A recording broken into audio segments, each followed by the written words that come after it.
Do you have any hobbies? I collect spores, molds, and fungus. Well,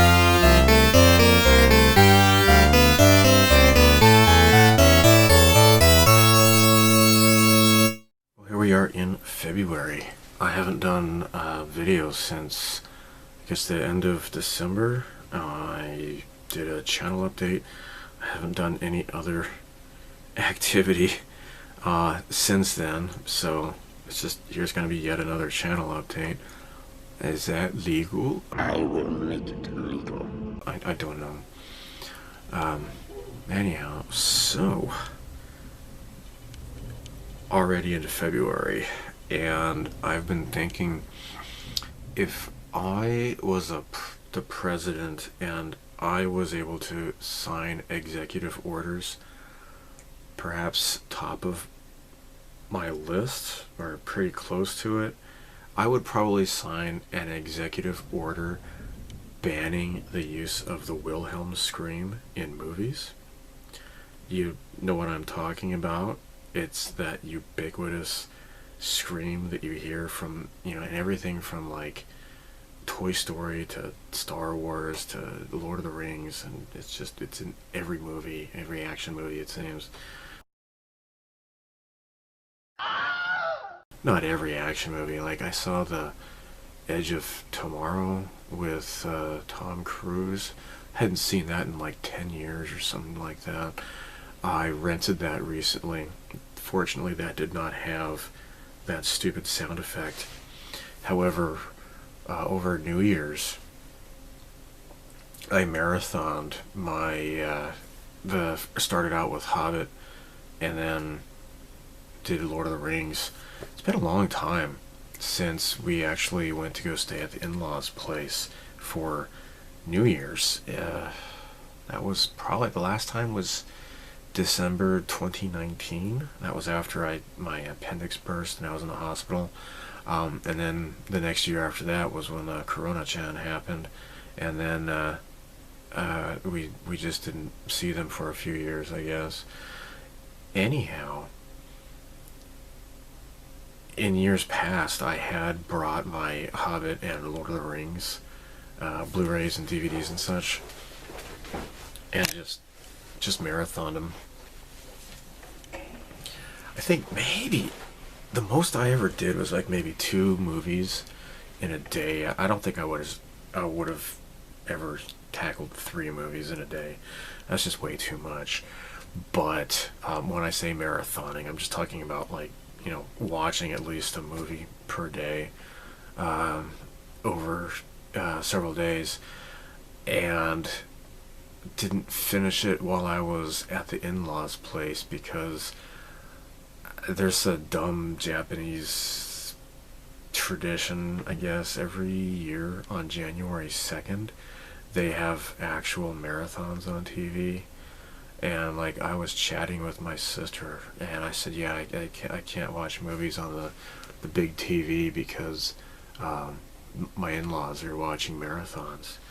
And she's like, oh really, what are they marathoning? I mean, like, you know, sometimes here in America on TV they marathon the Twilight Zone episodes, and I'm like, no, not Twilight Zone or anything X-Files, nothing cool like that.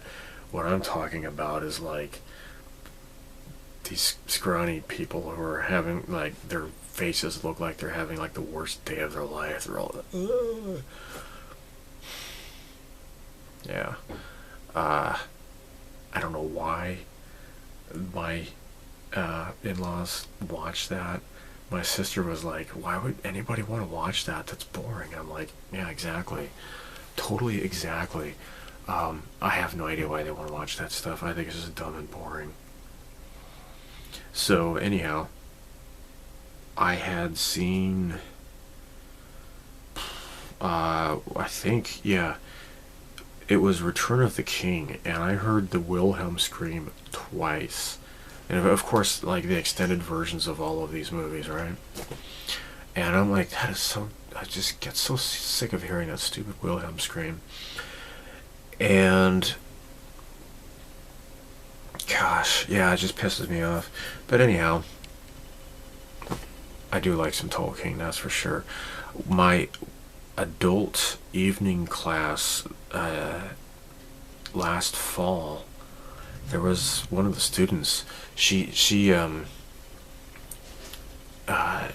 read like the Children of Hurin or something like that, and she had like zero experience with any Tolkien prior to that. And I'm like, and she read it in English too, and I'm like, wow, that is really impressive because I mean, Tolkien's kind of difficult for a lot of people, even native English speakers, I guess. So, anyhow, I just kind of, because we started talking about the movies, and it's just really kind of appalling how the Lord of the Rings movies don't get enough love in Japan. Like, talking to any junior high kids or whatever in any of my classes, none of them even know what it is. Everybody knows Harry Potter, and they were just showing Harry Potter on TV. It's just like, I can't stand Harry Potter. I'm not interested in it. But that's like the only fantasy that movies that people here in Japan even know about. It's crazy. It's I don't get it. Anyhow, I know a lot of people don't like the Hobbit movies, but I like them. You know, there's a lot of people who are upset about the changes and such, but you know, whatever. I know that Peter Jackson had his plan was to make it like into 2 movies, and then I think the studio insisted that they make him into 3 movies. You can't fault him for that. Yeah, there's a whole bunch of CG in the movie, but it's like, you know, they were going for like the goblin look rather than the orc look in that movie, and the goblins were like taller than humans, but yet they were also had like, you know, the little goblins that were inside the mountain. They were like really tiny little runty guys. So the point was just to kind of show a lot more of the world and not just use the same orc kind of stuff, I guess. Maybe there was a decision to focus more on CG instead of people in costumes. I don't know. I didn't mind it so much. I mean, you know, I don't know. I'm not too picky. When it comes to, like, introducing, like, that female elf, well, I can't remember her name was, but she kind of had a fondness for the little dwarf guy, the handsome dwarf guy. I don't mind that. I mean, it's kind of cool, and a lot of the stuff that they put into the movies that was not in the book was yanked right out of all of those appendices. So, like, Tolkien just wrote stuff, and then he was done with it, and then later on he ended up, like, doing a whole bunch of retconning and everything. Like, the whole Strider and Arwen romance that wasn't in the book, but when you read the appendices, then, you know, it fleshed out that whole romance and stuff like that. So I don't mind it. I think it's kind of cool. So whatever. I know people don't like the Hobbit movies, but I think they're pretty great. So yeah, January. It's been a bit busy. This past weekend, I did a whole lot of shoveling snow. We had actually kind of lucked out, didn't get a whole lot of snowfall, and then we just got a whole ton of snow since, you know, I think starting Friday night, and then shoveling Saturday, and then you know, today's Sunday. I did it a lot more in the morning, and yeah, but did you know that by the year 2014 that snow will cease to fall on Earth? You know, Al Gore said so. You know, global warming and all that. You have no reason to believe that he's just a grifter, right? You're not like racist towards science, are you? Gosh, yeah. So I could probably. I'm really in the mood for spring to come. I really can't complain though, because like I said, I haven't really had to shovel much snow at all until this past weekend. What else is there to talk about? Oh, that's right. So when I was at the in-laws, Like I had migrated my mom-in-law's computer to Linux Mint Cinnamon, and that I'm coming up on, tomorrow. Yeah, tomorrow, February 9th, I think it is. Let me look at my calendar here. It would be my 5-year anniversary of switching to Linux. And I have really enjoyed it, and I have not looked back. I'm sorry, it would be February 10th. Yeah, Monday, February 10th. My Linux anniversary. And then I'm only going to be doing a half day because I don't have any classes scheduled. So, and then Tuesday is, I think, like the Emperor's birthday or something like that. Yeah.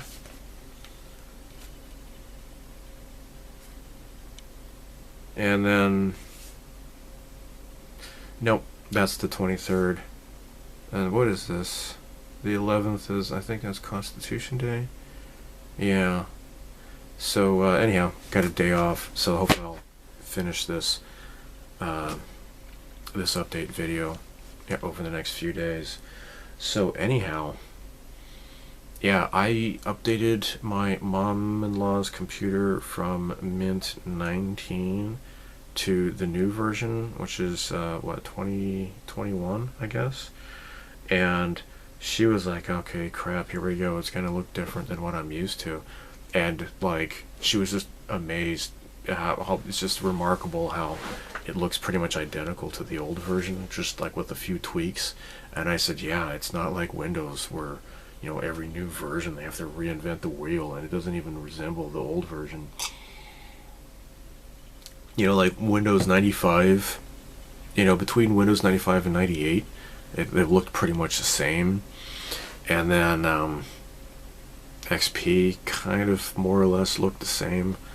A little bit, I think 95 and 98 looked almost identical, I guess. XP changed things a little bit, but it wasn't so bad. And then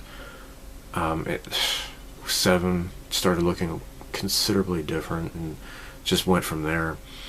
And she was happy. And I said, yeah, this is Linux. They don't have to keep changing everything like crazy. So my sister-in-law, what was it, last summer, she was asking me about how to wipe a hard drive totally clean, because she had planned to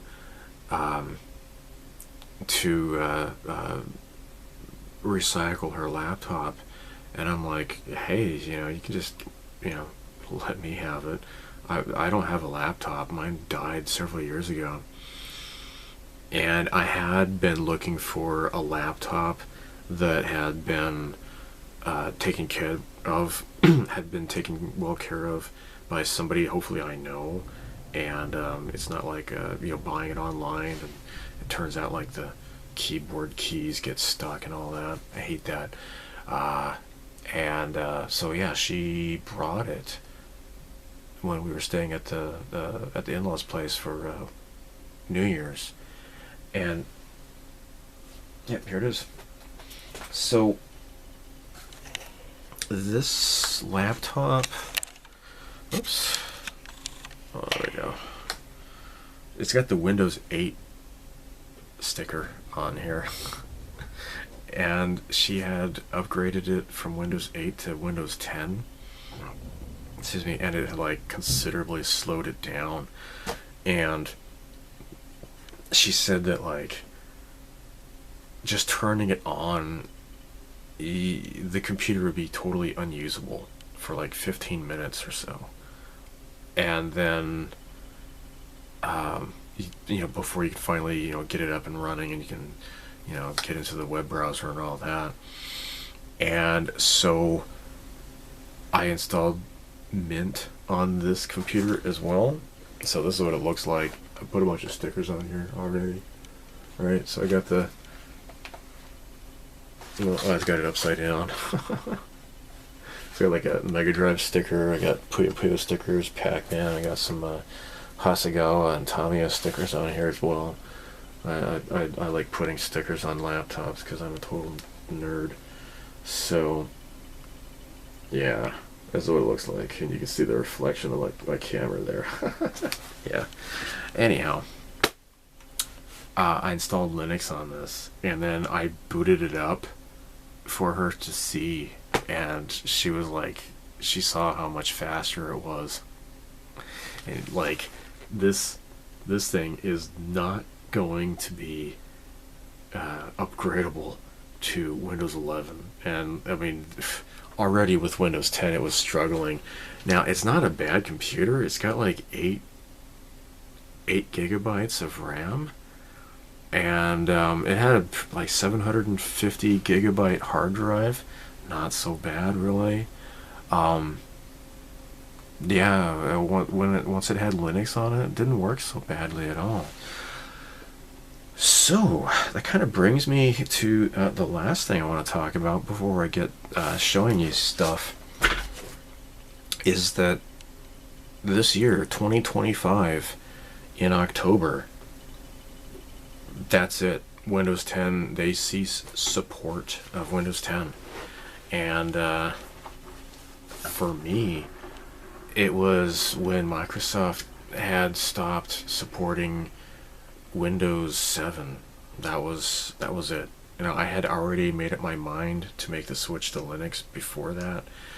And once they finally stopped supporting Windows 7, I'm like, okay, that's it. Now I definitely have to do it. And I'm so glad I did. I'm so glad I did.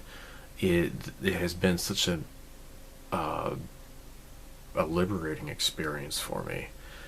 And I found it interesting just recently that the channel Samtime, I watched his video on Odysee about he installed Mint on his computer, and he had a pretty good experience. He had tried Ubuntu. Wait, shit, what is it? Ubuntu? I forget it. I don't care. I don't like it very much, especially with all the GNOME 3 GUI. I just don't care for it. Anyhow, it looks like a freaking cell phone. It looks like a smartphone kind of a thing, and I just don't like that. I mean, to me, the Windows 8 kind of looked like a stupid smartphone. So anyhow, he didn't like it. He had a lot of problems getting his hardware to work on that, and then he tried it again with Mint, and he had success, and he liked it. So, I mean, it's a comedy channel, so he has to find fault with other stuff, but overall, though, it was a positive experience for him. So, if you have been wanting to divorce yourself from Microsoft and Bill Gates and all of his freaking nihilistic bullcrap junk science, forcing everybody to obey his stupid mandates, and him pretending to be a scientist and a doctor when he is clearly neither, this would be your chance to finally make yourself liberated from that crap. So I have seen Windows 11. I haven't used it yet, but I look at it and I'm like, and I was just listening to some coworkers talking about, like, hey, where do I find, how do I change the mouse settings, because it's been changed. They just keep moving stuff around. Like, where to find something, and then with the new version of Microsoft Windows that comes out, then you don't know where to go anymore. It's just really stupid and unnecessary. So if you've been curious about it, if you've been wanting to make the switch, this is going to be the year for you, because Microsoft, as much as Bill Gates pretends to really care about the environment, if you don't have the TPM architecture, if you have an older computer, you cannot upgrade to Windows 11. Even without that, Windows 11 is going to slow down your computer, just like every iteration slows down your computer. It's just inevitable. It makes old hardware worse. And you don't really have that experience with Mint or Linux in general. But yeah, I would highly recommend Mint just because it's really easy to use. You know, people they get kind of freaked out about terminal, and that again, that Samtime video he mentioned about getting into terminal. You really don't have to do that very much. A lot of times when you need to find out how to do something and it requires the terminal, just copy in the commands that you need to do and then just paste it in the terminal and then hit enter, and then there you go, it's already been done for you. And you don't really have to know how to do the terminal very much at all, because there's a lot of stuff I have not really learned how to do either, or once I learn how to do it and I forget how to do it and I have to bookmark pages or whatever. I keep a little notebook on my keyboard tray so I can just look up these commands and stuff. But again, you don't really have to do that a whole lot much on with Linux. It's not like it used to be like 20 years ago or whatever. So, what else? So yeah, I mean, you know, he prattles on about the environment and being green, and like he just really pretends to give a shit about the environment, but yet, you know, Microsoft 11, you're going to have to junk a whole bunch of computers. What you could do is get a fairly, you know, decent used computer and then install Linux on it, and then there you go. Because I think there's going to be a whole lot of computers flooding the used computer market because of Microsoft's stubbornness and their refusal to budge on their hardware requirements. They could have changed that by now about the whole TPM architecture. I don't know. But last I checked, yeah, they're gonna hit a wall. And what, like 60% of Windows users still use Windows 10? Because 8 sucked so bad, people were like happy to upgrade to Windows 10 because they hated Windows 8 so much, because it totally changed everything. The way, it's just the whole feel was just really crappy. Trying to make it appear more like an iPad or something rather, with all the big icons and crap. And then so people just they were very happy to upgrade to Windows 10. Now we're coming up on Windows 11, and it's been already out for a few years already, and it only has like maybe about like close to 40% of the market share. People have not been upgrading. So yeah, unless you have a job in which you must use something like Adobe or something like really proprietary like that, unless you must use your computer for like some sort of computer game that doesn't work, like I think like Call of Duty or something like that, they have like these anti-cheat things, and that game doesn't work on Linux. I don't know, I'm not much of a huge gamer on computers, I guess, at least not like cutting edge games. But yeah, if you don't fall into that category, try it out. You know, like what I had done was I just created like the install DVD for Mint, and you can actually load Mint. Like when you boot up on that CD-ROM or DVD-ROM, you can actually use the GUI and get a feel for it without even having to install it. Something like, you know, with those cumbersome updates with Windows where you just can't use the computer, Linux isn't like that. You can update, like I ran an update on my computer while I was watching YouTube stuff, and it was just running the updates in the background. On occasion it'll say, you know, reboot is required, but quite often you don't have to even do that. So it's just so much of a smoother experience. The only thing is that like printers, you know, you'd have to do your research on that, because perhaps unless your printer is made by a company that is good about open source their drivers and such. You might have some bad luck with that. Like I have, what is that? It's an Epson, I think. My scanner slash printer. I was able to buy, like, the only thing I actually paid money for with Linux was like a special driver to get my scanner to work. And that was like maybe $30 US or something like that. HP printers, they all work with Linux, I understand, because they do all their drivers, they're open source. Yeah, so unless you have like a special mouse that has a whole bunch of, buttons, extra buttons with, like, different functionality, and you have to load a driver so you can configure the functions of these buttons and such, yeah, that's not gonna, you can't configure those with Linux, unless they really make something specific for that.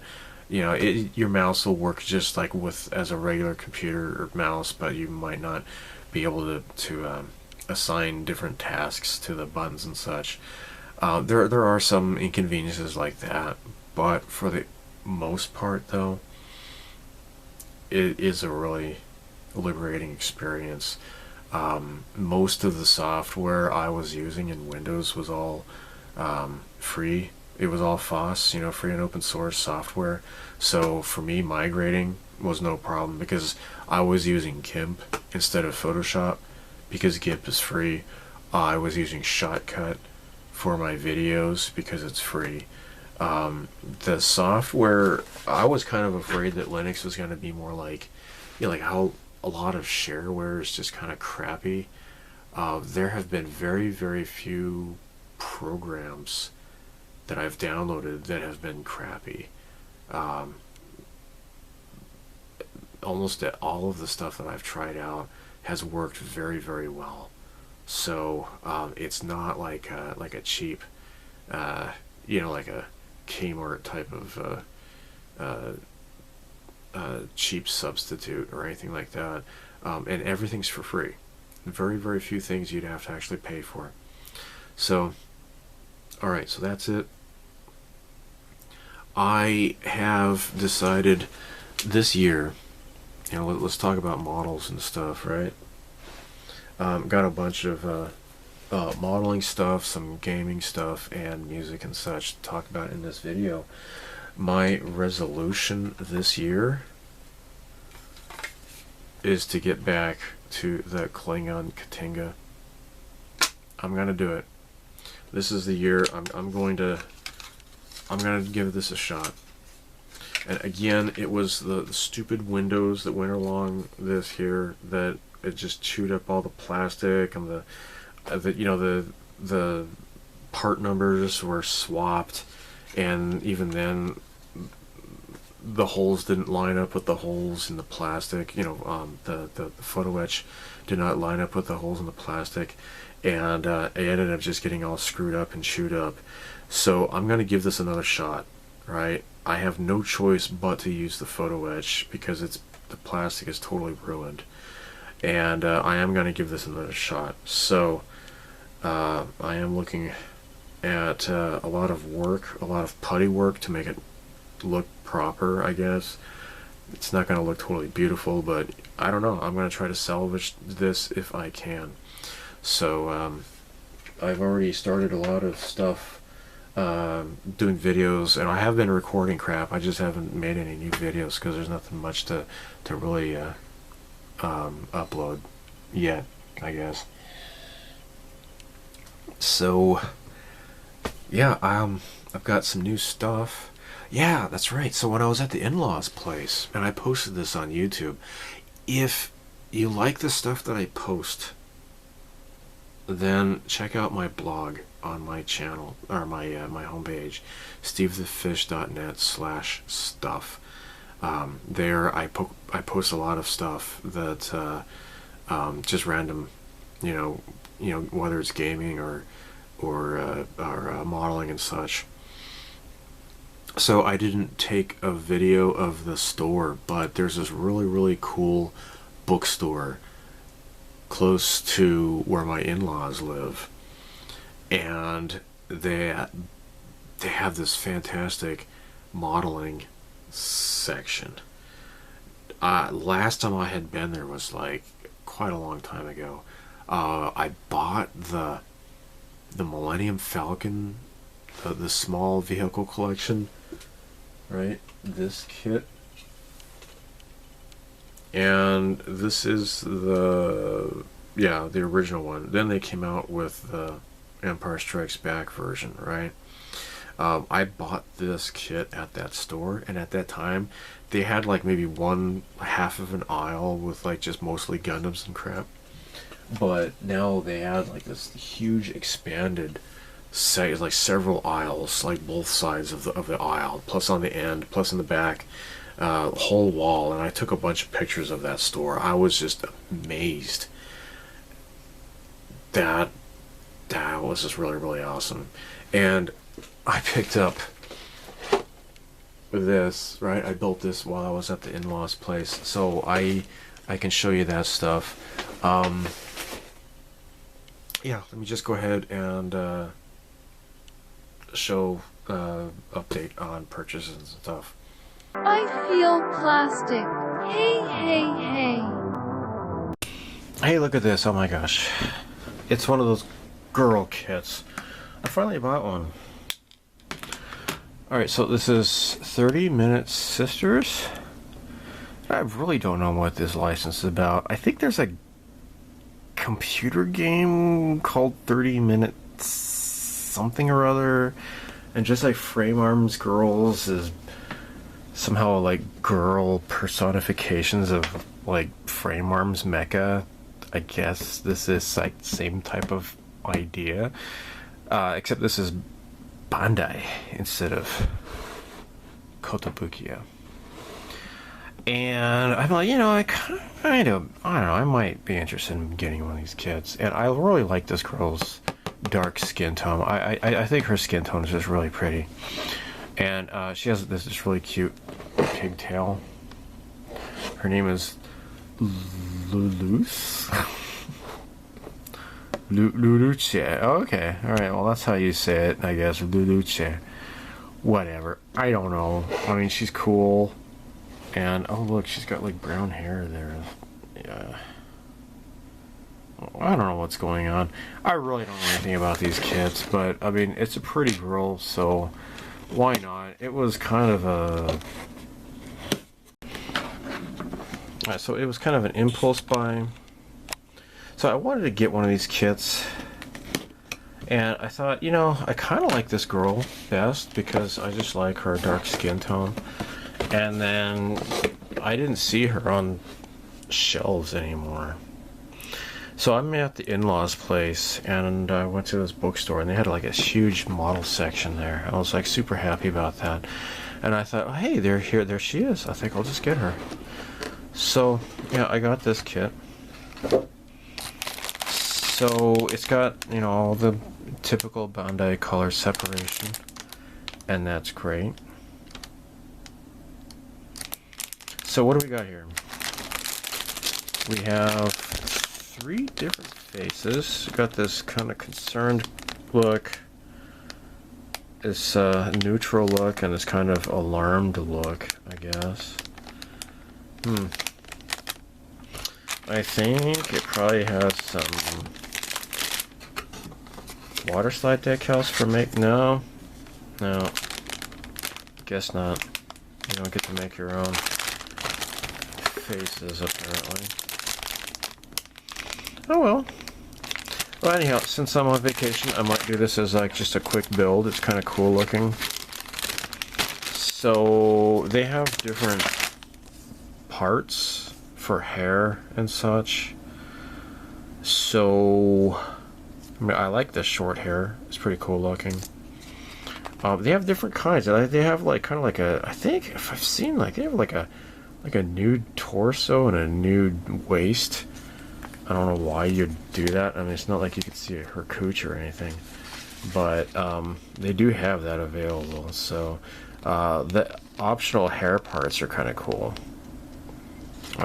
What's that? She's got like an engine on her back. I don't know. Are these androids? Are they girls? I don't know. I don't know. Apparently she has like this shield kind of a thing. Whatever. Anyhow, so there you go. And, oh hey, maybe she comes with this sword. I don't know. But, yeah, they have different names and different hairstyles and stuff. That's all I know.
It's a miniature assault rifle, and I don't know who the maker is, but it comes with this stuff here. All right, and you just clip it off the runners. This is for making a stand. So I don't know who makes this. Yamada. Okay, they actually had Kotobukiya stuff there. I was pretty amazed. They have like all sorts of 12th scale, really cool crap. But anyhow, here's the girl here. I got her with an assault rifle now. So an assault rifle, it means that like you can assault people with it. So like if you assault somebody with a spoon, you would call that an assault spoon, right? Or if you assault somebody with this bottle of paint, then this would be called assault paint. That's just using the logic of modern day leftists, I guess. So, okay, I got this. It came today. So I had the mail on hold while we were on, visiting family on winter vacation and all that. This is the other thing I got from Mercari that I did not get in time to include in the December video. So this is a 1/6 scale soft vinyl kit by Kaiyodo of R2-D2. So this is like double the size of this kit here. And actually I have 2 of these kits because I'm such a spaz. Alright, I might have to change batteries on my camera halfway through this. So here are the instruction images. Okay, so this is dead stock, the seller said. It was just, yeah, this is totally unopened. This is sealed bags. Not for long. Only 3,000 yen for this. I mean, that is just amazing. I saw one seller on Yahoo Auctions was like, well, you know, I can't really confirm, so you know, just buy at your own risk or whatever. Didn't even have the body, like the actual main body. It had the head, the arms, and everything, but not the actual body. It's like, oh my gosh, I'm not gonna spend money on that, especially for the price that he was wanting. No, thank you. No way. All right. Oh, this is so cool.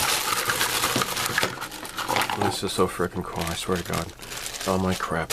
Oh my crap. Oh my crap and a crap. Wow, look at that. And holy cocker spaniels. Oh my cow, this is so cool. This is cool. Oh my monkey cow. Okay, now I'm going to show you what my strategy was. My idea when I bought this. Okay. So we got about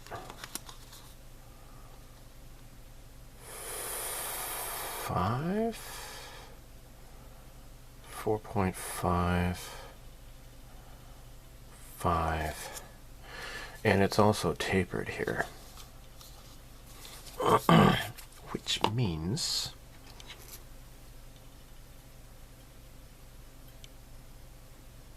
you get like an LED here, right? So if I carefully cut this out, I can use my rotary tool or something. Then I could have this LED come up through here.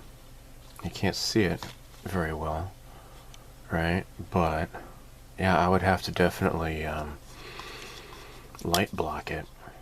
But I could definitely have LEDs poking up through here and here. That would be cool. I need to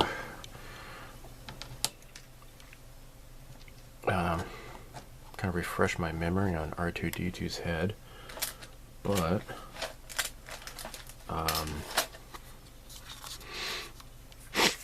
now like these are like shimmering blue, and as well as this here, this switches between green and yellow, if I remember right. This one switches between red and blue. And of course this is going to be just gloss black. And then this is, what? Isn't that the hologram projector? I can't remember. I don't think that light stays on all the time. And are these 2 lights? I do not remember that. Now what I could do is get the Oyumaru. Right, smash this into here, get a mold of it, and then carefully cut that out, replace that, and then backfill it with UV resin. And I would do that for these 2 guys here as well. But that is my plan. And look at the parts inside here. Oh my gosh. Anything else? How did that get in there? Alright, here's his foot. Alright. What's this? Oh. It's a QC Honko. The person who checked the quality. Okay, so then... what do these things go to? I don't remember. This is a part of the foot mechanism. Now, you cut this out here. And this is gonna like pop in there, and then you can move it, right? You don't have to glue it. It'll be movable, and that is pretty darn cool, I think. There are no lights on his body, I don't believe. Let me look at this here. No. But... okay, so maybe this is like the white one, and this is the blue one here. And, oh, wouldn't you know it, there is an outline there. Okay. Huh. There is a circle there, actually. Oh, and there's a circle there. Maybe that's what I'm thinking of. Maybe that's where those lights are. Alright, alright. I can probably find just videos, and I mean, without having to watch the movies again, I can just look at those replicas that people have made for comic conventions and such. I know I took a video of that, of one of those a long time ago. Brought to you by the letter K and Umi, right? This little Kaiyodo, that's what that is. 1, 2, 3, 4, 5, 6, 7, 8, 9, 10, 11, 12. I don't know what these are. I don't know. Oh, I do. Yeah, these are hoses. Yeah, I gotta just carefully cut this out here. And those are little tiny hoses. And they're like hosey. Although, you know, I might do better. I might do better if, instead of using these, what I could do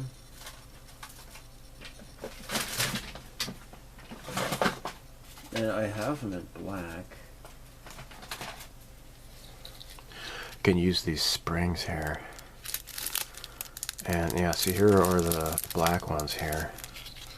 It's roughly about the same size. I can cut those down at the proper lengths and use these wave A springs instead of using these. That might be the better way to go. Who knows? Yeah, and then and I drop them on the floor. Alright, so I don't think there's any other exciting parts to really look at. Your right foot marked with an R. R. And L. R and L. Okay. Swanky. Oh yeah, this is the bottom of the middle foot here. He's got that third leg. And I don't know where that goes, but now this is these are bottoms to the right and left. Right. Looks like it doesn't matter which one's which. I still don't know what those are. Oh, okay. Here's the middle leg here. Swanky, swanky, swanky. Yeah, man, this would be like way easier to light up than to try to do that on a Bandai kit. And you could do it on a Bandai kit, but I mean, this would be like way cooler, I think. Neat. Oh, mosquito. Yeah, there are those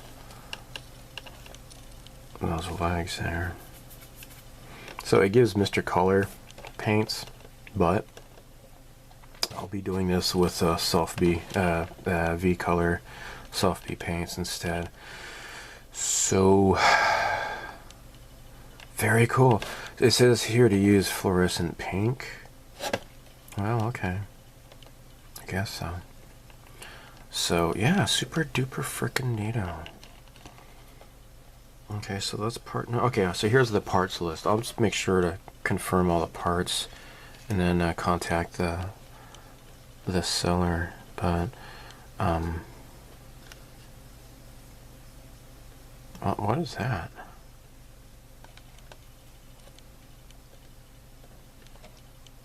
It's not his head. I don't know what that is.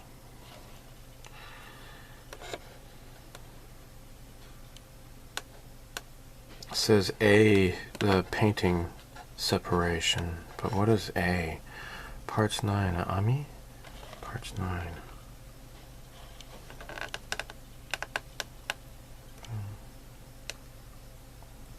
Sagiteru yoni shite kiritorimasu. Parts. Oh, that's what that is here. I still don't get what that is. I don't know. Oh, wait. That's the... I get it now. It's this thing here on his body. I'm pretty darn sure that's what that is. Yeah, that's what that is. It's just telling you how to do that. A. Oh, okay. Gotcha. So he's got two of these things here. It's going to be kind of difficult to paint. Probably going to have to do a hand painting. But it says right here, it says A and A, right? And then it's just showing you the diagram of how to do that. Parts 9 apparently goes onto the arms, I guess? Yeah, on the feet, actually. So that's what these do. They go onto here. Or wait. They go on here. Have to just glue them into place. Well, anyhow, there is R2-D2, and I was actually, this is what I was looking for to buy when I got that Han Solo, because Yahoo Auctions, they didn't have this for, well, at least complete, right? And it was kind of expensive. That guy who did have it for, you know, if he's selling it as like just junk parts, like in case, like if I mess this up, then I might buy that, you know, if I really wanted to. But that's the best that's all that's for, right? And then there was a Yahoo flea market, but like you can only use you can only purchase that with PayPay, which is smartphone payment. And I don't have a smartphone. And even if I did, I wouldn't get PayPay, so count me out on that. So, then I got this on Mercari for 3,000 yen, which is pretty awesome. Pretty decent price. So, yeah, there we go. Frickin' neato. You've got mail. I got a package from Gyruss today. Oh my gosh, look, there's his sticker right there, if you don't believe me. Okay, now do you believe me? Okay, good, shut up. I have not opened this at all. However, I just sliced off some addresses and stuff so that you won't find out that my name is actually Greg and I live in Japan. And then you would send me postcards wishing me a happy birthday when it's not even my birthday. I mean, what the hell? Why would you do that? But that's why it's good to prevent that from happening. All right, so it says there's a model kit in here. He said it's a car. I don't know what it is though. So I'm sure he's included snacky nom noms. I'm sure. Oh my gosh. Wait, hold on here. Oh no, that's not. That's somebody else. that's somebody else's address. Don't worry about that. I don't know who that is, and I don't care. Oh my golly! Fiery chili and lime ribs. Big bag of Bobby's. Look at that. All right. Let's give this a shot. Let's give this a shot. Oh, wow. Like a corn puff kind of a thing.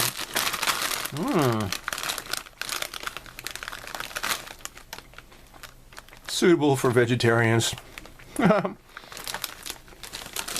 Vegetarians are so stupid. They're like, hi, I'm a vegetarian. Shut up.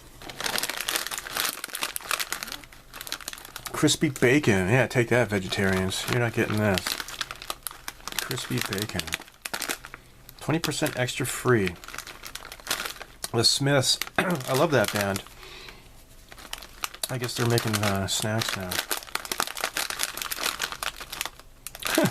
Rapeseed oil. It's actually that Americans can't handle the word rapeseed. So they changed the name to canola oil instead. No, actually, canola is like a freaking like genetically modified rapeseed. I guess that name, that word doesn't scare people in the UK, especially because their politicians rape young girls all the time. So I guess they're used to it.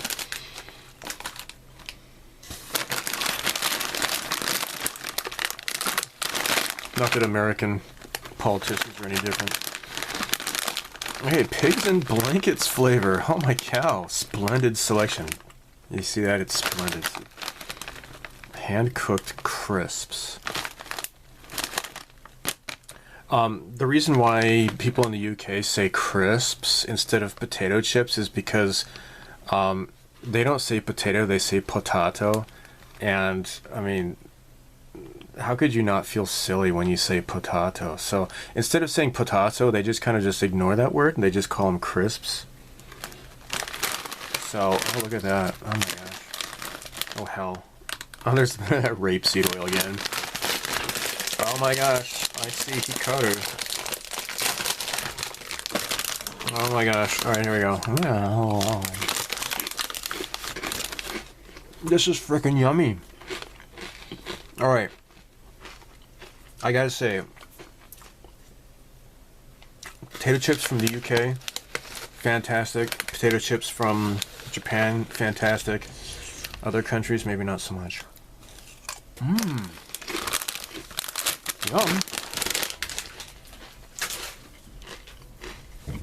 Alright, so here's Hikaru. Now, I've only seen pictures of this like in the magazine or that Macross modeling.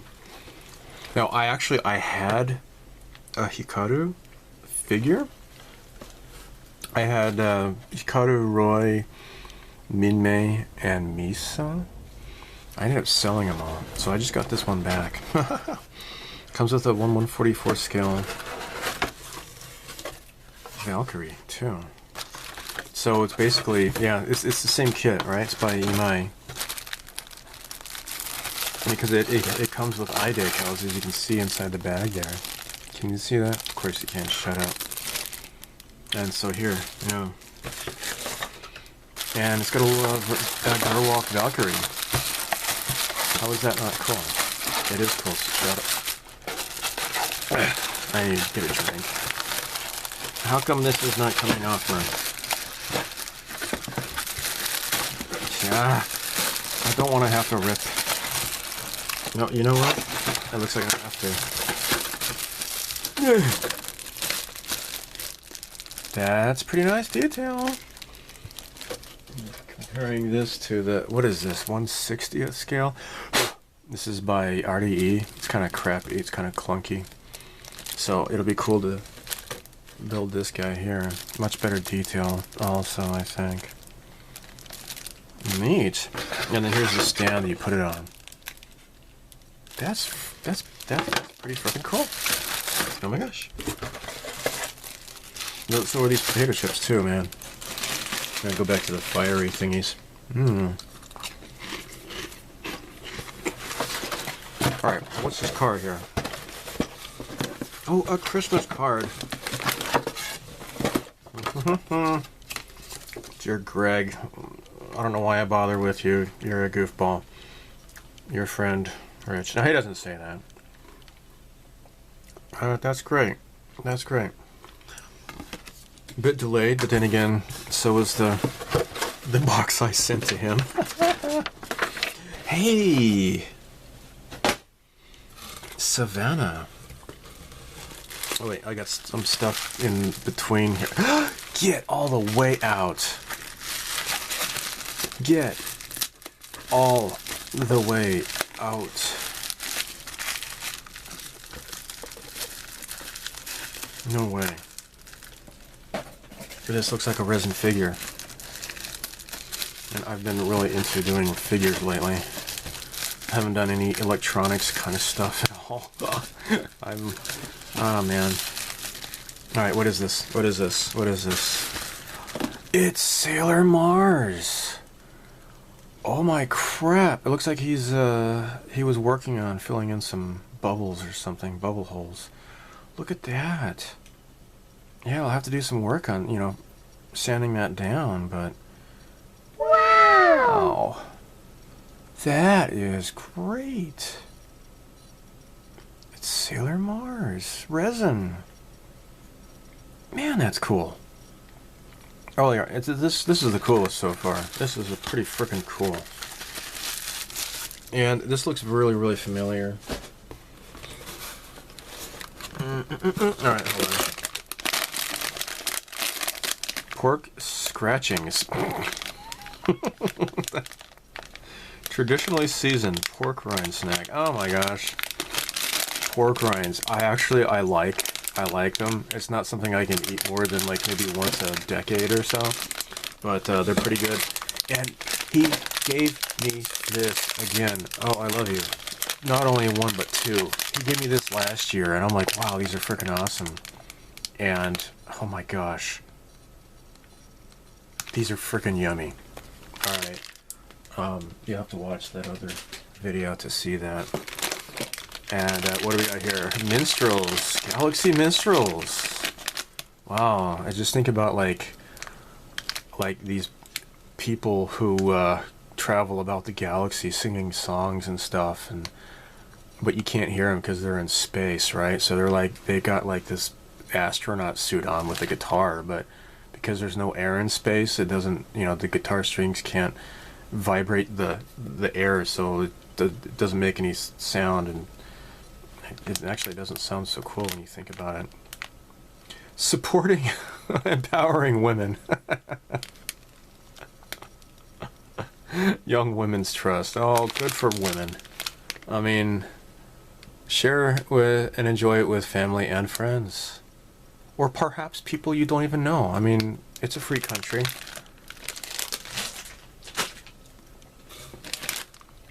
Pork scratching. I'm gonna scratch some of this right now. Minstrels. Look at that. Pleasure worth sharing.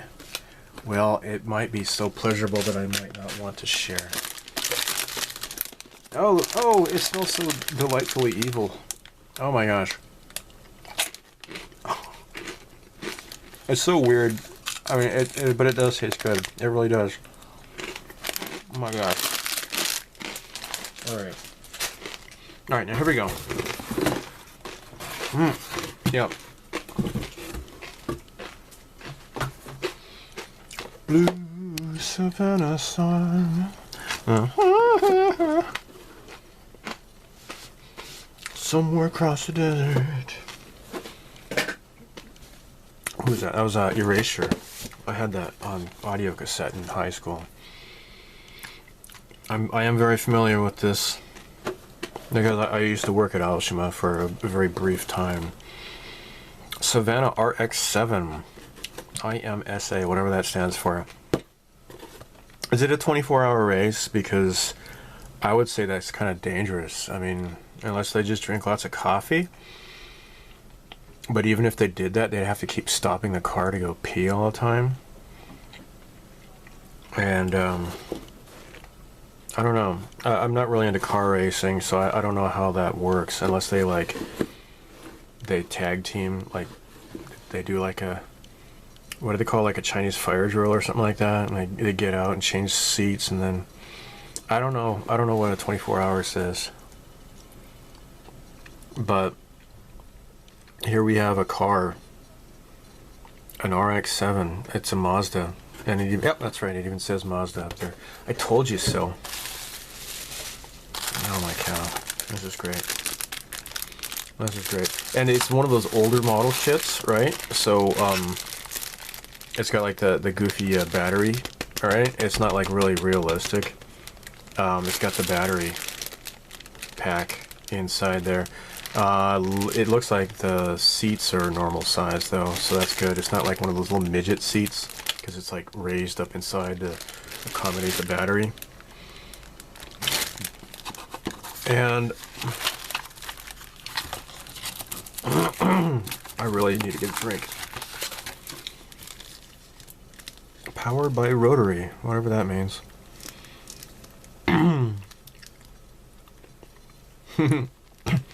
Winston. Sorry, I was just thinking about Ghostbusters. Never mind. I'm sure you understood the joke. Alright, Mazda. Well, thank you so much. Holy crap. I have yet another car model kit. Very, very swanky. Thank you. Oh my cow. Very neat. So yeah, he said that somebody gave him like a whole bunch of model kits, just dumped it off on him. So he sent me a car model that I would be interested in. So thank you so much. Holy crap. So I got a cool race car. I got Hikaru with his Valkyrie, and Space Minstrels. The episode of Galaxy Minstrels, that was left off of Macross. Maybe that was an abandoned episode. Oh hey, look at this. There's a release schedule. Wow. That's interesting. Wow, look at that. There's the armored Valkyrie that I'm slowly building. It's on my Odysee channel that nobody watches. Oh yeah, that's right, I got Sailor Mars. That is freaking cool. Thank you so much. Super duper neato.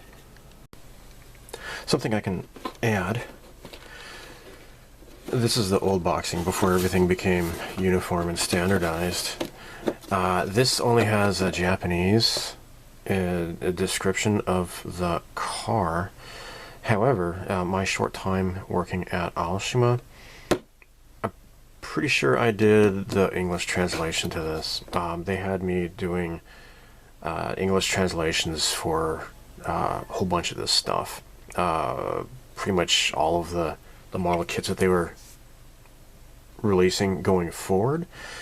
And gosh, I got so bogged down with all of those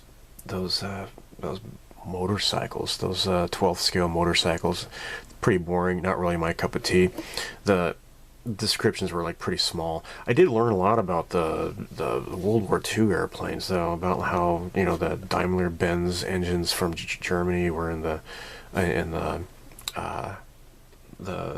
Japanese Air Force and stuff like that. But anyhow, yeah, the new boxing of this kit, I'm pretty sure I did the English translation for that. Yay. Went to Village Vanguard at Aeon Town Mall in Takasaki. And, as you can see, the little stickers here, right? So, they have, like, really cool stickers, and they got a bunch of video game crap. I took a bunch of pictures. I'm going to post something on my blog at stevethefish.net/stuff. If you like the crap that I post on YouTube, those little picture posts and stuff, go to my blog. I do a lot more on there, and I don't know how many people are looking at it, really, but if you click the thumb up button, then that's how I know people are looking at it.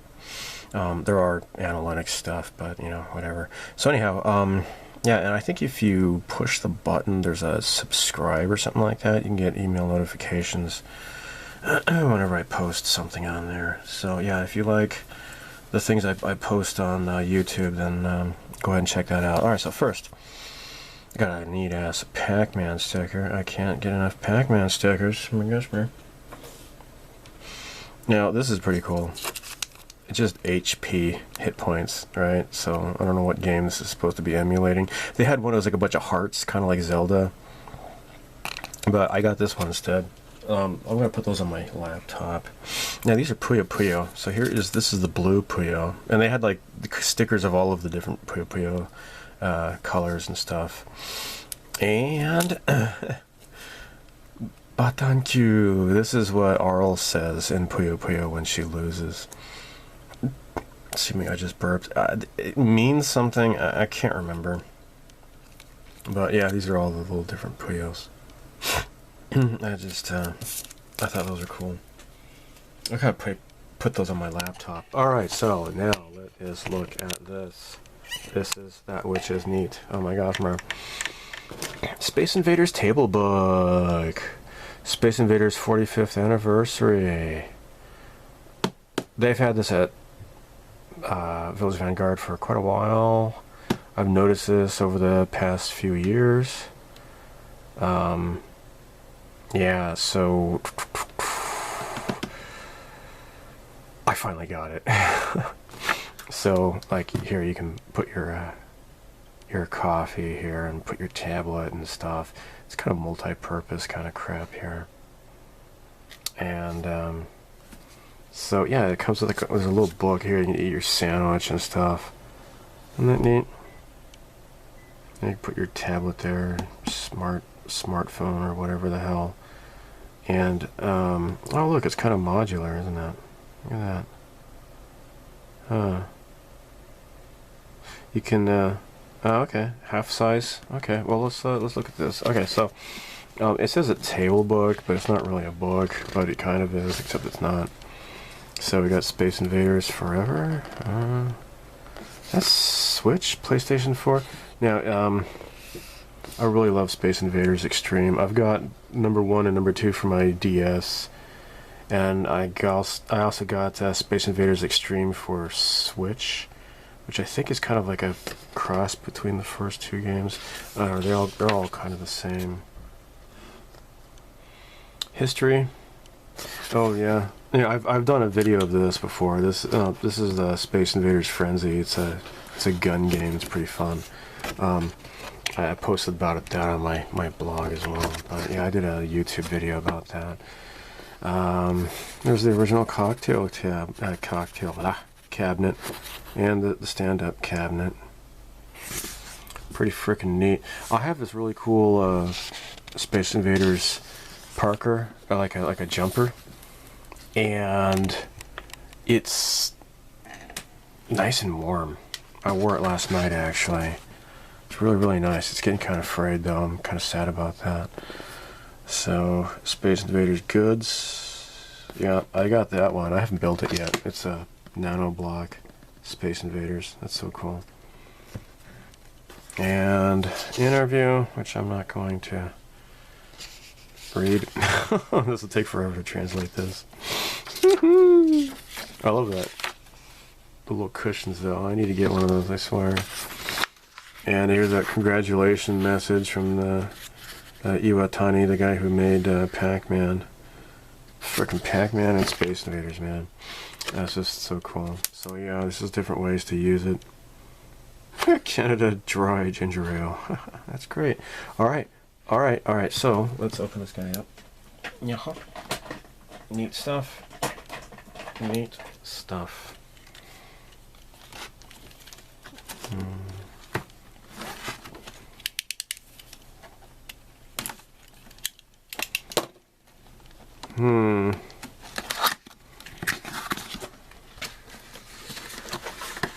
Alright, let's do this off camera here.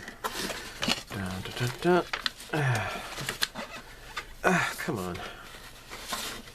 It's just like I'm going to rip open if I try to... Dang it.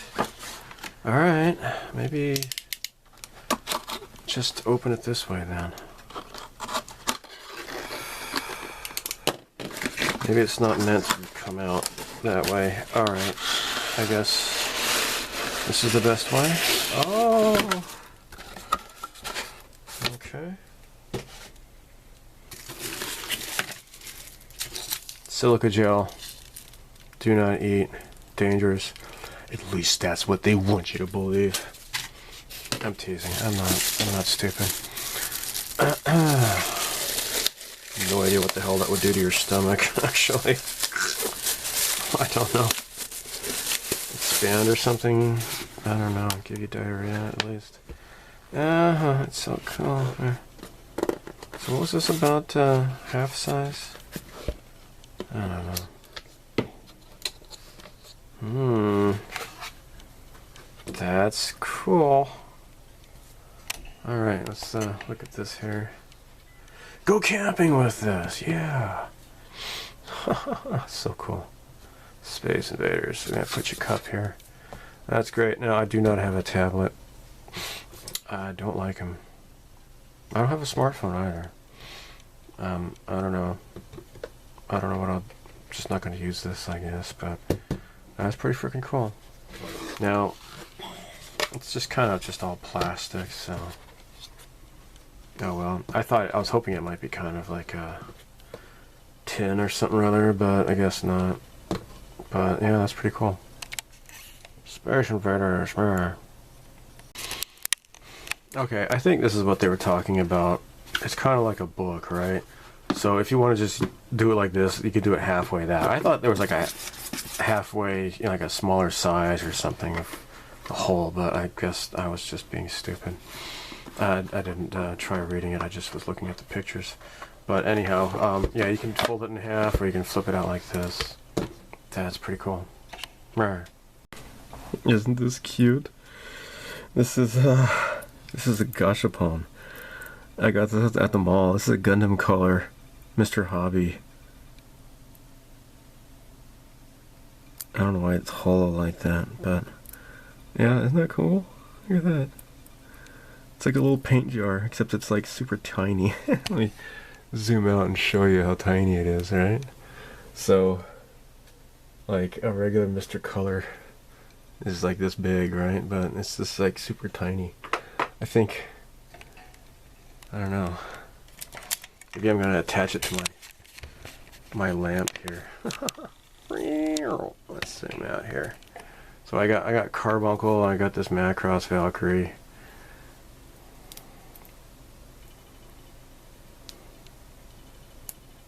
Yeah.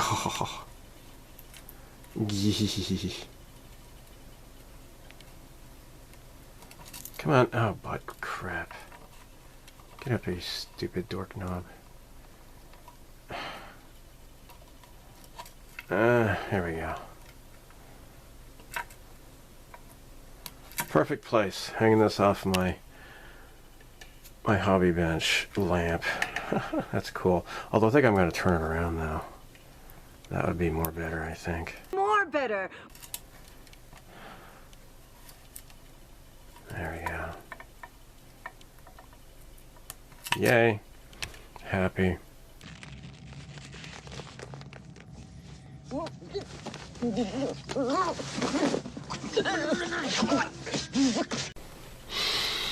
So this is the February issue of Model Graphics magazine, and it has a lot of really cool Votoms dioramas going on here. Check this out. That is really cool. Let's take a look inside here. So, table of contents, not a whole lot that's really interesting, but just mostly just the Votoms content. So,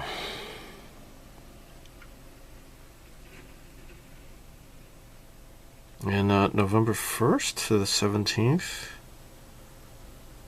in the Monterey department store, there was a Votoms modeling exhibition, it says. I imagine that's probably in Tokyo. Yeah, it says Tokyo. Kita Senju. Yeah, okay. Alright, so lots of Votoms stuff going on here. This is diorama by Wild River? Look at that. Just took his arm off. Oh my, that was my arm.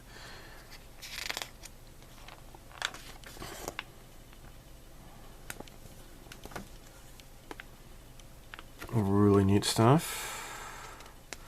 Showing kind of how he made it with a plot plate.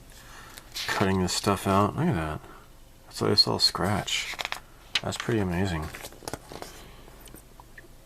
There's like a little city diorama here. That's cool. Look at that. That's neat.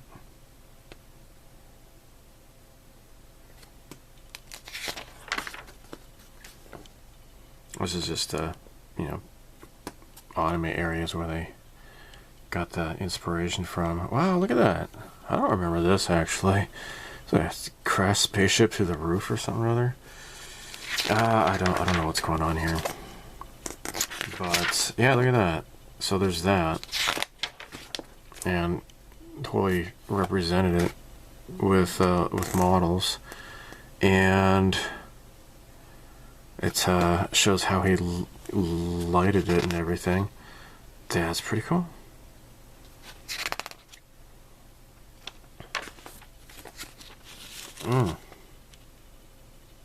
Here's the river. Oh, it's actually a no, wait. Yeah, it's the same one that's on the front of the magazine here. That's cool. Got some interesting, looks like Indian god or something or other. Yeah, I remember this from the show. I haven't seen this, gosh, it's been like close to 20 years ago, but I do remember they're going through the river. Pretty cool stuff. So there's Max Watanabe. Alright, there he is. Sorry I can't see that. And lots of interview stuff going on here. Blah blah blah. Very cool. Wild River. That's the name of the modeler, or his nickname. So, Arakawa, right? Naoto. I think I met him once. I think. The Shizuoka Hobby Show. Look at that. That's just really amazing. Little city. That is so cool.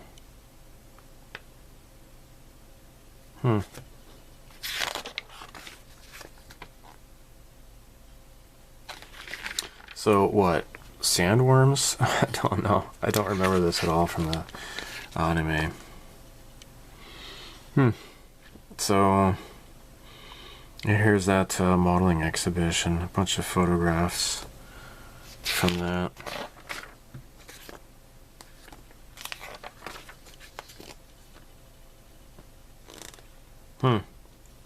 Pretty cool.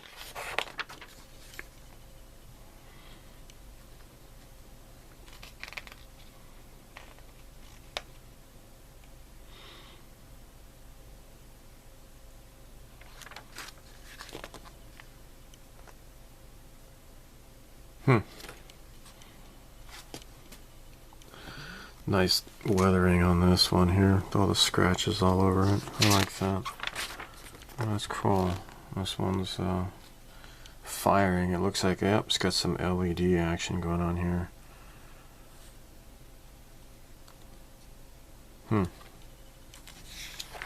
I need to finish my Votom's kit. Gosh.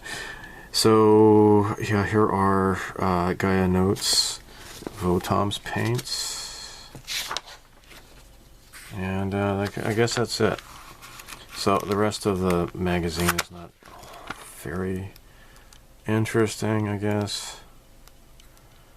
That's kind of cool. What was that from? Oh, Armored Core. Yeah, I think, what? Armored Core. The mecha design is by Kawamori from Macross, I believe. So, Yeah, okay, there you go.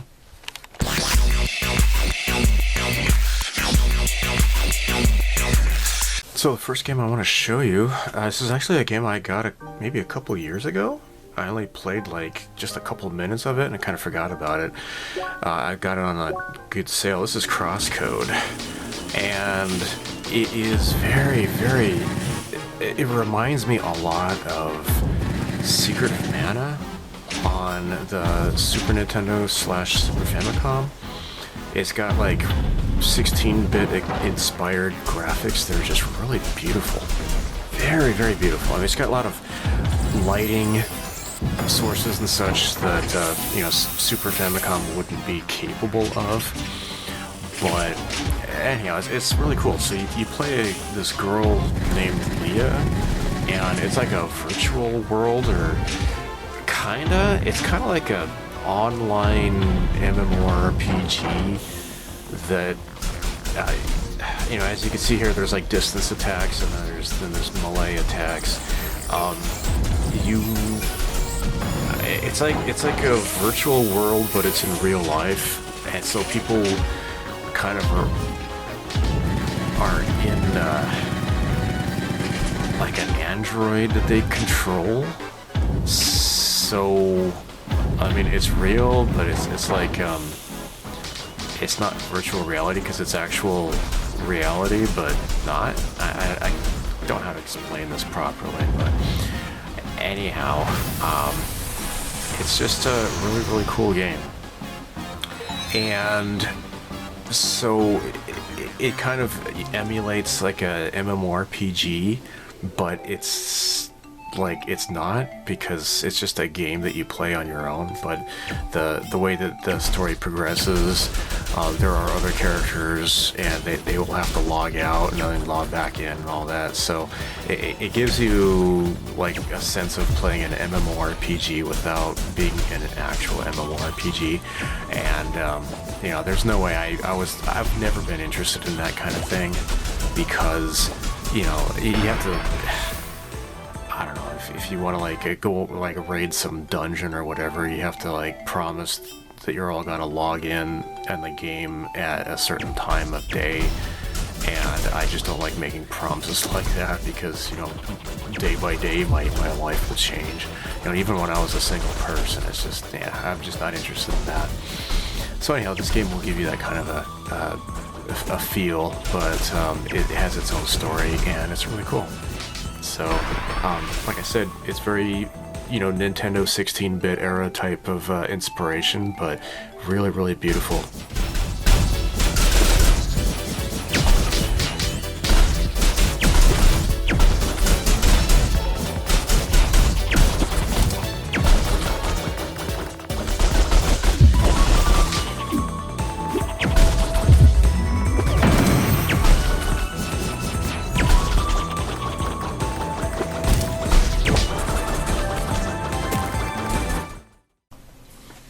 So next I'll show you this. This is a demo. It has not yet been released, but this is by a company called Retroware, and this game is called Neon Inferno. The pixel graphics on this game is just, it's so beautiful.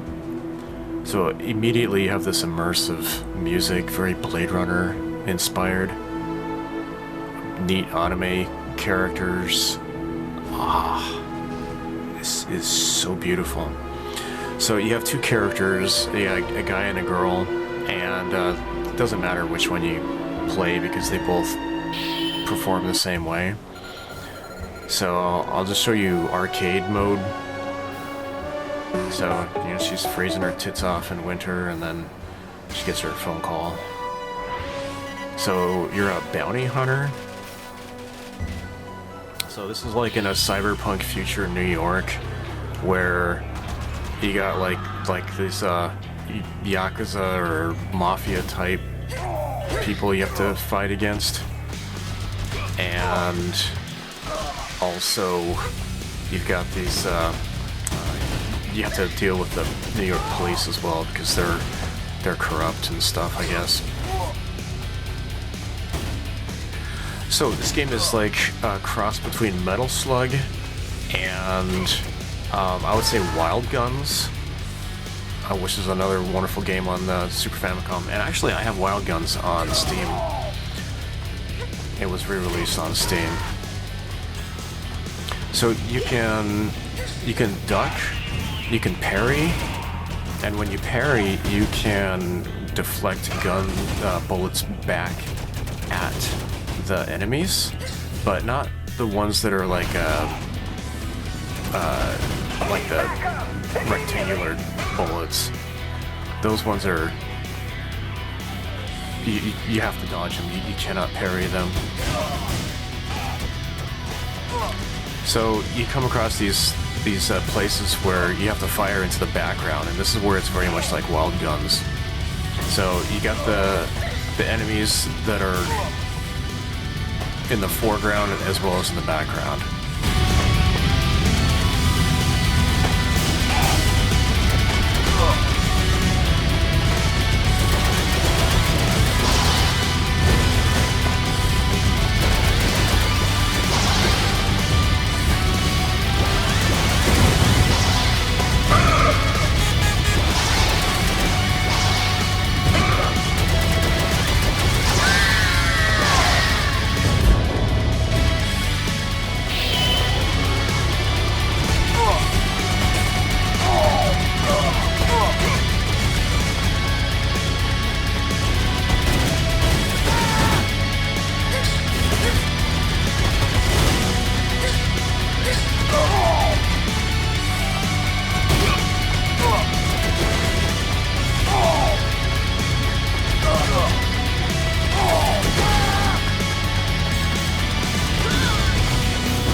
Check out the awesome way her tits bounce when she runs. That is totally righteous. That's a really nice touch. That's cool. Good attention to detail.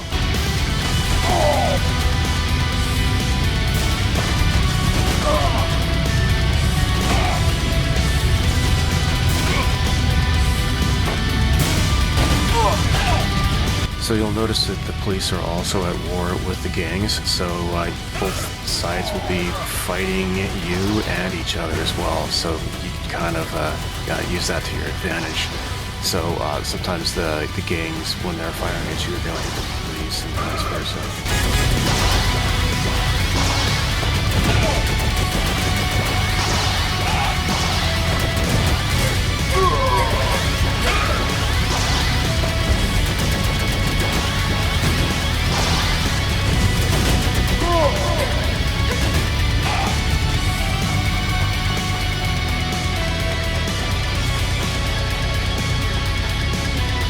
On this part here, you push Y to steal the motorcycle, and then you go on this motorcycle chase. So with the left trigger button, you can switch lanes, and you can fire basically on your plane, but also you can use the right trigger to do the firing into the background or the foreground. It's pretty cool.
So yeah, I'm not able to beat this first level on arcade mode, but this is pretty much how the game is. It's really cool.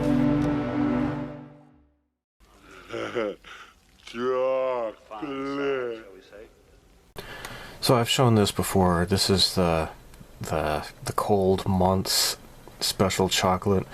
You know, this is a Bacchus by Lotte. This is cognac chocolate with a nice alcohol center in the middle. It's pretty nice. I like it. And even though it's not dark chocolate, I like it. So this is new this year. This is Bacchus Premium. It's a little bit more expensive. And well, what's the difference? Well, it says here this is it's like imported cognac apparently. So it's not the domestic, it's imported. So I mean, it pretty much, it tastes the same. Now if you taste like one right after another, this has like maybe a little bit slightly stronger taste. Other than that, I wouldn't notice it unless I try them back to back.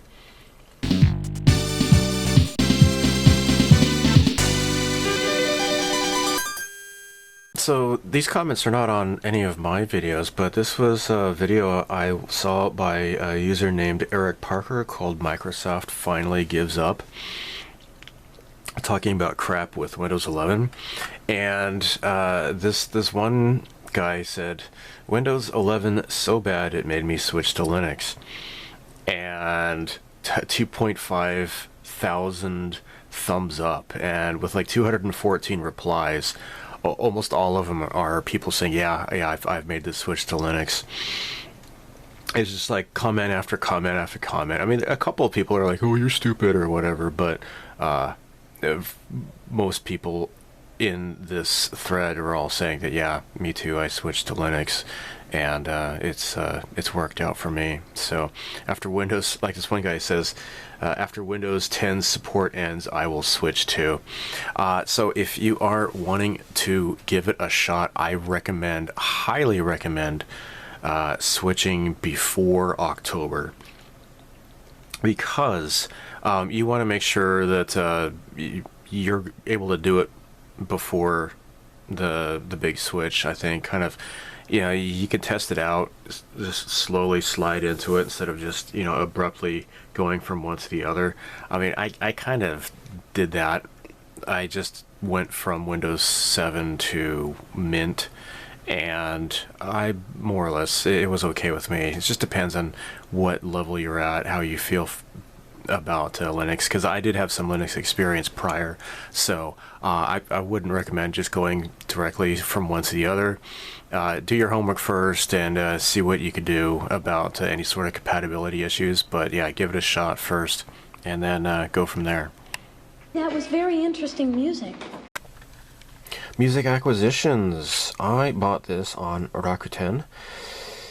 REM's eponymous album. I had this as an audio cassette when I was in high school, like in 1991 or something like that, and this always struck me as like, it reminds me of those that rice Chex cereal. I always thought that looked like Chex cereal, and I used to eat that crap. I used to load sugar all over it, and you know, if I had only known, you know, back then, you're supposed to be eating that stuff, right? That's what they told you. Oh, it's being healthy if you eat the stuff like that for breakfast instead of just like, you know, bacon and eggs, which is actually far better for you. Anyhow, what is this? Well, it is a best of up into a certain year, right? So eponymous. It's funny because like I didn't even know what eponymous meant back then when I was like, you know, 14 or 15 or whatever, however old I was when I bought this on audio cassette. But normally if like an album is just self-titled, then they would call it eponymous. But since the title of this is eponymous, it's just kind of funny, right? All right, so I did buy this. You know, this is the best of the IRS years from 82 to 87, and this has a lot more tracks on it than this does, right? This only has 12 tracks. This one has 21 tracks. So what's the point in getting this? Well, A, nostalgia. B. Okay, so the Radio Free Europe, this is the original mix of it. So this one has the standard Radio Free Europe.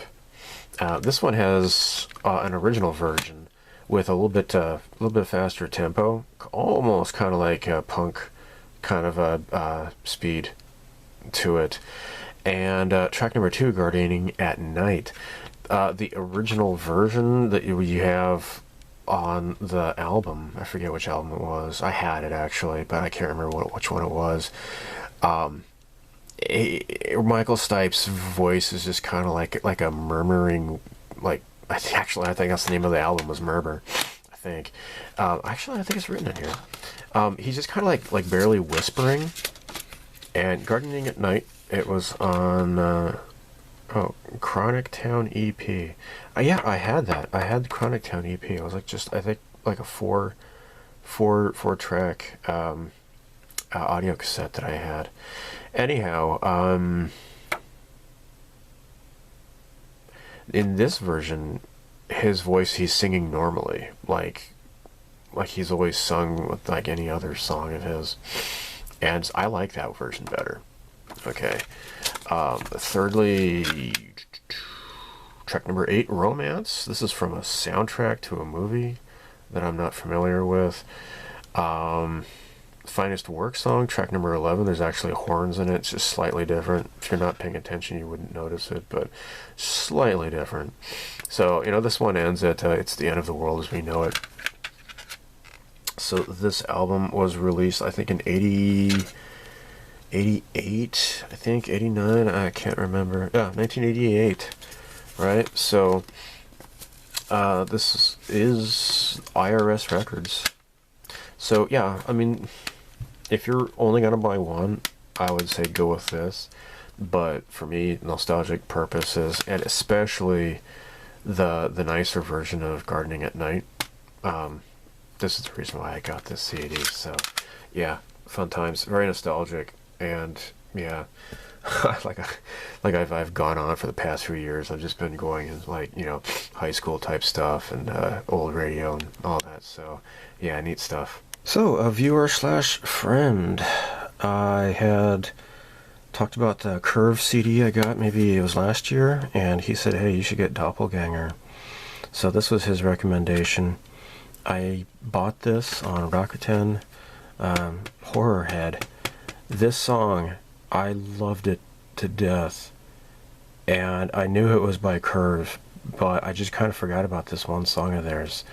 And I loved it. This came out in 1992, and when this song would come on the radio on KUKQ 1060 AM, I loved this song so much, and I just kind of forgot all about it. And I listened to this, I'm like, oh my cow, I love this song.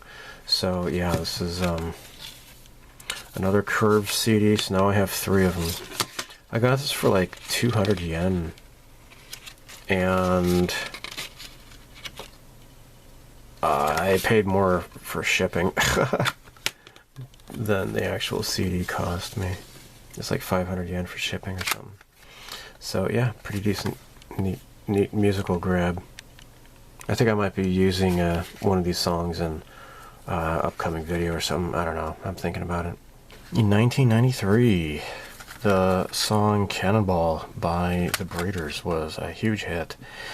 And so this is the band of Kim Deal. She was the bassist for the Pixies. And that was when Frank Blagg had just announced that the Pixies were disbanding. He did that in an interview before he even told his bandmates, and that kind of pissed her off.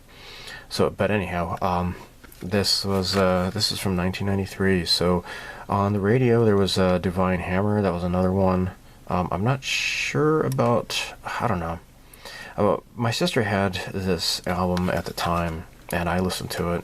And I would borrow it from her. and listen to this. So I picked this up at Book Off over the New Year's vacation for like, I don't know, like 300 yen or something like that. So I hadn't listened to this in over 30 years. Lastly, I got this. Now, when I got it, it was like in like totally pristine condition. And like, since I've had this in the car a few days, it's got like a little scrape here going across here. But when I first opened this up, it was like in brand new condition. It was just amazing. So this is the Ramones and the concert We're Outta Here. So this was a live concert, their very last show in Los Angeles, I think they said. August 6th, 1996. And this is just so, their songs are like, the tempo is sped up. And it's just a high energy concert. It's incredible. So, yeah, this is 1996. Now, I was in college, and I believe it was in 95. And I heard on the radio, on KUKQ on the radio in Arizona, that the Ramones were opening for Pearl Jam. And I was just, oh gosh, that pissed me off just hearing that. The legendary Ramones became an opening act for frickin' Pearl Jam and their stupid crap. I hate grunge music, and Pearl Jam is just totally just crap. And yeah, Pearl Jam has not endured in over time the way the Ramones have, for sure. So this is the Japanese version. Oh gosh, look at this. Adios amigos, last show, we're out of here. Golly, that's just oh, it's a sticker. Oh my cow. Well, I'm not gonna put this on anything. I'm gonna keep this for sure. So left to right. Oh, opposite page. Yeah, that's right. Yeah, so Didi Ramone, I guess, did one of the songs. So he left, and CJ replaced him, and CJ is the only Ramone still alive. Yeah, see, this is him. He's still alive.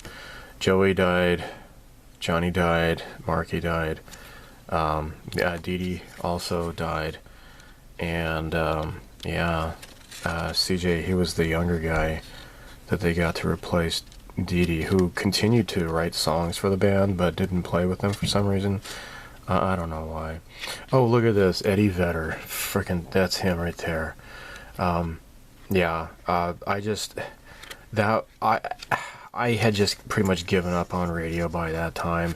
Like I mentioned, there was that radio station, KUKQ, and I mostly just listened to the noon o'clock hour, which was the Ramones hour during lunch, and the rest of the stuff they had to play I didn't really care for so much.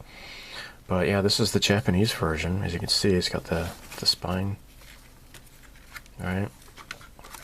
So it fits like that when it's brand new. So, the Ramones. Yeah, it's got lyrics here. Now, when I found, I think I looked here, yeah, Warthog.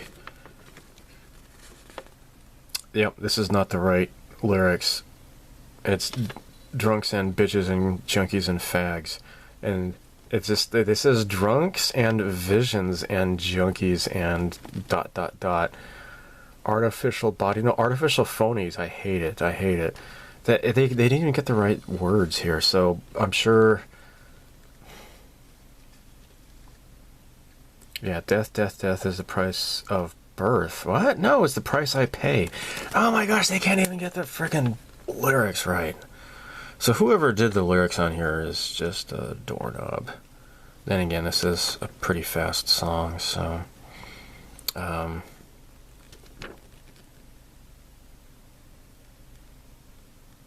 yeah. Okay. Anyhow, that's all I'm gonna say. the translation is of the lyrics. Yeah, whatever. It might be cool if the lyrics were accurate, but they're not. But oh well. Some of the other songs look like they're all right, I guess. But anyhow, gosh, yeah, this is such a fantastic album and great way to finish the band's life, because this was in '96, and within like 8 years or so, the guys started dying off. So, cool stuff from the Ramones.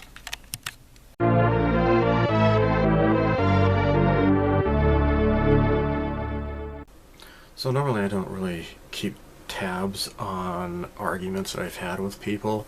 I kind of, if it's not worth getting too upset over, I just don't even really retain it in long-term memory. Perhaps it's just a problem with my brain, or just maybe it's for the best. I don't know, but I do remember somebody saying, oh, you know, Greg, you know, that Trump didn't really drain the swamp during his first 4 years, so you're just, you know, you're just dreaming if you think he's even going to do anything in his second term. It's just going to be more of the same. He's not going to do anything, etc., etc. Well, golly, it's only been just a few weeks, and already it's a bull in the China store. So between Donald Trump and Elon Musk, they are just total wrecking balls, and you know, both of them are doing it. They're not taking a salary or anything like that, and it is just incredible.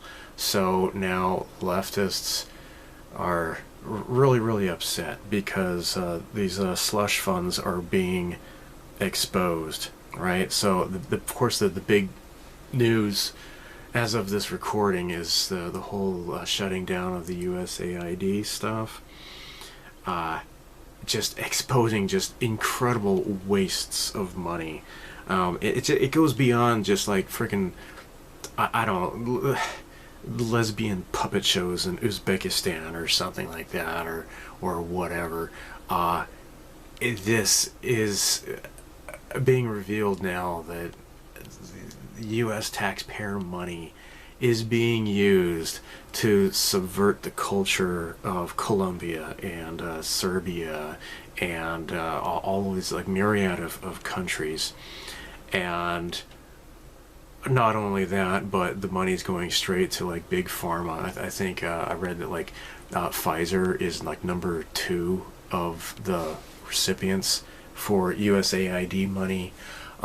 Money that was oh gosh, what that, the Eco Health Alliance, right? They were funding the so-called gain of function in Wuhan, China virus laboratory. Look where that got us. Just so much hideous crap, and now American leftists are claiming, oh my gosh, it's an oligarchy. Oh my gosh, these oligarchs, they're destroying the country. It's just really, really interesting how now they are complaining about oligarchy, but yet they had no qualms at all with, like, I don't know, Larry Fink, right, the CEO of BlackRock, that is funding these the whole ESG stuff and DEI, you know, forcing these companies. Like, I really don't think that Bud Light really would have done the whole what's his name, the guy that dresses up like a girl, I forget, totally destroyed their company's image. And now more recently Jaguar. I really don't think that these companies are doing this on their own motivation. They're being pressured, and basically they're just sacrificial pawns to this whole woke ideology. So leftists who complain about you know, oh, a millionaire is driving U.S. policy, well, that's exactly what BlackRock has been doing. The same company that's been buying up all of this real estate and pricing people out of jobs, or pricing people out of their the housing market, right? Buying up all these houses and renting them out, and just driving up prices and causing scarcity, and it is completely, it should be criminal, in my opinion. But no,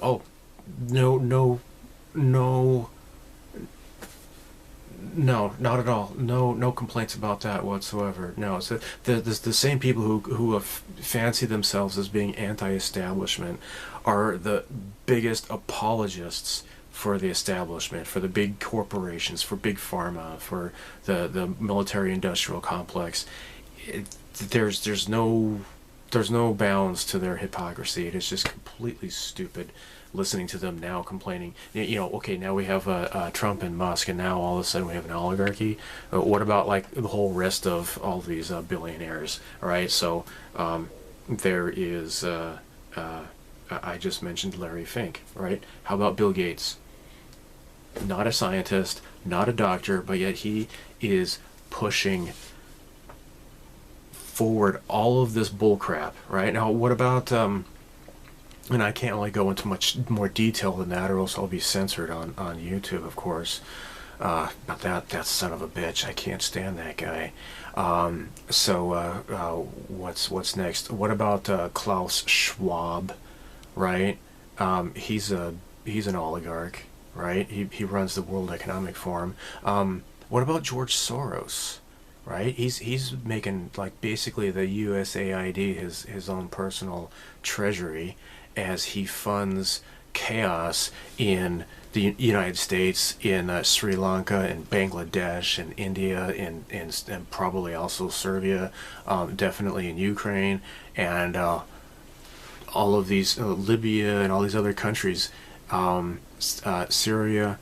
Yeah. Oh, you're not going to complain about oligarchs when you're in power, but now that you're being trounced and the hypocrisy is being exposed and the massive fraud is being exposed, while they fund all sorts of stupid, like what it was like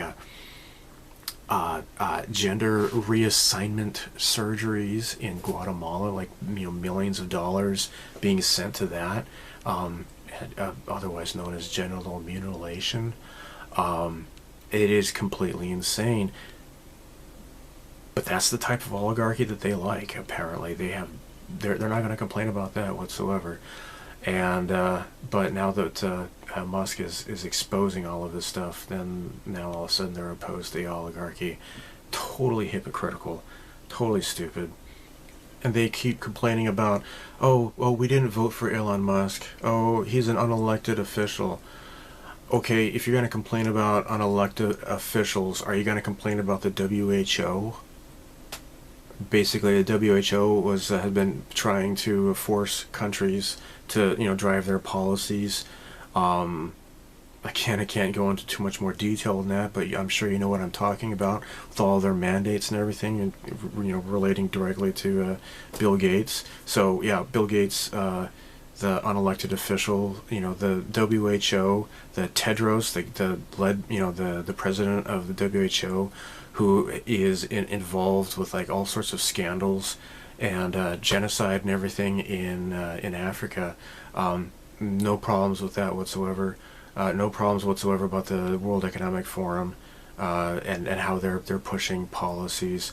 No, they're not going to complain about that. But what they will complain, though, is all of their money laundering schemes are being exposed. So when they send like just thousands of dollars to, what was it, like Peru?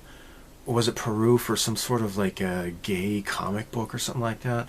How much of that money is coming straight back to these politicians in America, in the United States? It's just insane, and I love it. I love the chaos. I love what is happening. Oh gosh, it's just totally beautiful. And I have to say that I know somebody who's from from Denmark, and I have a friend who is in Canada. When Trump is talking about, oh, we got to buy Greenland, or we're going to make Canada like the 51st state, that is just silly. I mean, Canada is already, you got like what, Vancouver, Alberta, Saskatchewan, I can't even remember, Quebec. I can't remember them all, but they have their own, what are they called? Not states, not territories, whatever. Anyhow, I don't want Canada to become a part of the United States. I don't. I'm sure Canadians don't want to become part of the United States.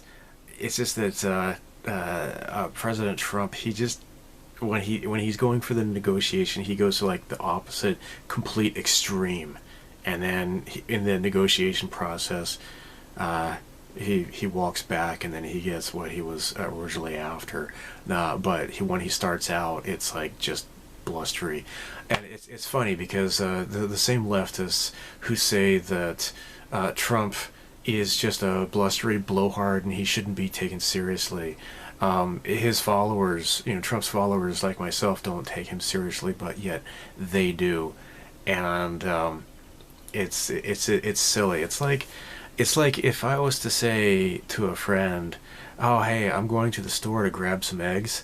I'll give you a shout when I get home," and then think about how like the corporate media was like, "Oh, this man Steve, Greg, he's got to be shoplifting eggs at the store, and then when he gets home, he's going to be actually like shouting across town." There's such a inefficient way of communication, and he could just use the telephone or something, but no, he's going to be shouting and causing a disturbance. Like, they take everything so literal, right? Like Trump, he just flippantly said like, I'm going to be dictator for a day, and just doing all these executive orders.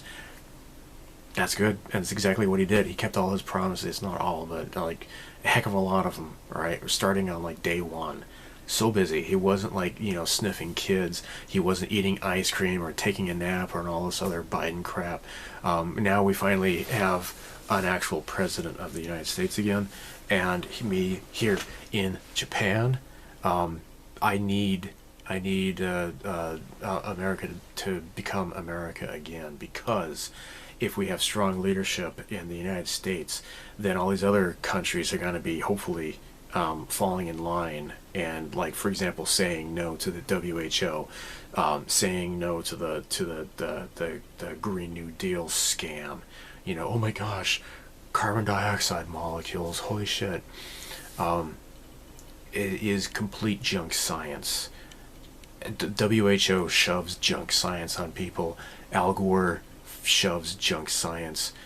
Bill Gates shoves junk science, right? All his pious, oh God, we care about the environment, that's why we need to reduce the number of people in the world, and we have to bury trees in the ground in order to reduce carbon dioxide. Like, what the hell are you? That's like the exact opposite.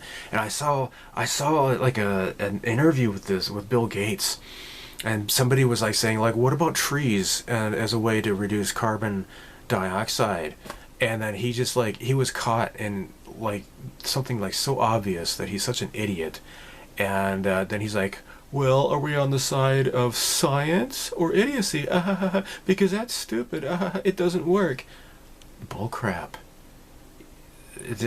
Mother Nature has everything. It's in balance, right? Why does he think that he knows better than nature, right? So it's also goes into the whole genetically modification stuff as well. Do we as people really think that we know better than the laws of nature that has given us this universe that we know? It is it's so stupid. So yeah, it is. It's really glorious what is happening, and it's only hasn't even been a full month yet. So we're going in for a very interesting 4 years, and it will probably continue apparently, and I'm very excited about that.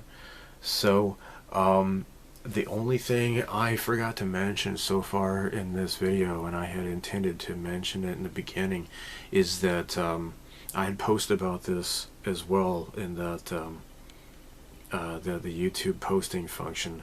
I got to see Macross Do You Remember Love, the animated movie from 1984. It was re-released in theaters to commemorate the release of the 4K / Blu-ray release on video, and I have not bought that yet. I actually have it in my home because my friend who's going to be visiting Japan very soon, actually, he bought it off of, I think, Amazon, and he had it mailed it to me so that I'll give it to him when I see him. But that was such a once-in-a-lifetime experience to see the Macross movie on the big screen, and it was just really, really great. I was very happy about that. Yeah, so anyhow, this is going to be it for this update. One last thing is that I've been working on the Enterprise E. This is like the small 2500 scale kit. I just have it primed so far. I've been working on puttying and stuff. I'm going to prime it some more, and then I'll be good to go with painting it, and then laying down like just a whole carpet full of decals on this thing. I'm in a real Star Trek mode. So yeah, I am looking into, yeah, see, here it is. I started this when I was at the in-laws place over the New Year's break, and I'm slowly continuing to work on that, as well as the Katinga. And I know that Jerry at HD Model Works, he gave it to me to build to promote his channel, or to promote his business, and I know I probably disappointed him greatly because I screwed up on that, and then I learned the hard way of how hard-nosed so many Trek modelers are, who just oh gosh, just scathing criticisms, and I was just like, got frustrated, and I didn't know what to do. I didn't know how to proceed. But I think part of my confidence now is this plastic putty by Vallejo, the acrylic putty. I think this is going to be a lifesaver because it doesn't attack the paint like normal putty would. So I'm probably going to be using that quite a bit, I imagine, to get it to work right. We shall see how this goes. I should probably be uploading a video of that rather soon. Yeah, I have been working on stuff, I have been recording stuff, but I have not really uploaded any individual videos since my last update. So this has been a very long video, and I appreciate those who watch to the end, and yeah, if you have watched to the end, let me know. I always appreciate hearing that or seeing that in the comments. So yeah, until next time, as always, live long and prosper. May the force be with you. So long, and thanks for all the fish. God bless, and let's have a good year in 2025. Bye.